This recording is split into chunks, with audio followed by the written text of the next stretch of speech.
The concept of a deep state often conjures images of shadowy figures pulling strings behind the scenes, but the reality is far more complex.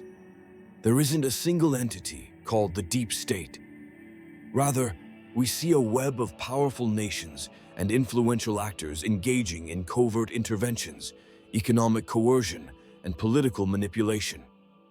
This is especially evident in underdeveloped and emerging nations, where the stakes are high and the vulnerabilities are pronounced. Take, for instance, the historical interventions in Latin America during the Cold War.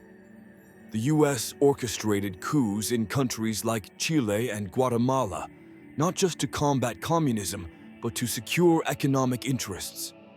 These actions left lasting scars on the political landscapes of these nations, demonstrating how external forces can undermine sovereignty and stability. But it's not just about history. It's about the present and future.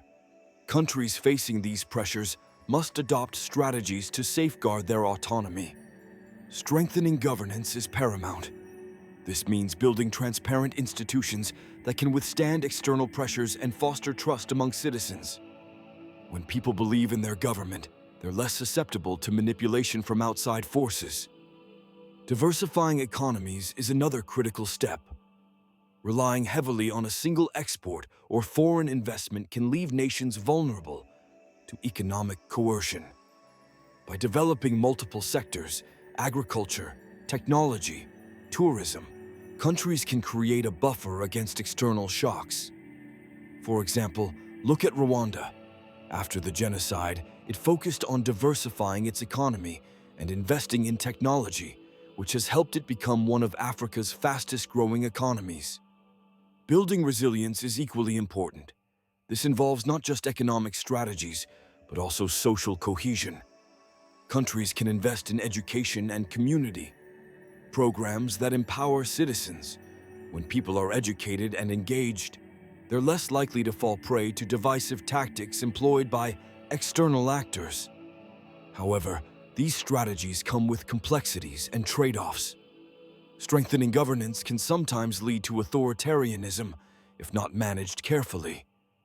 Diversifying economies requires time and investment, which can be challenging for nations with limited resources.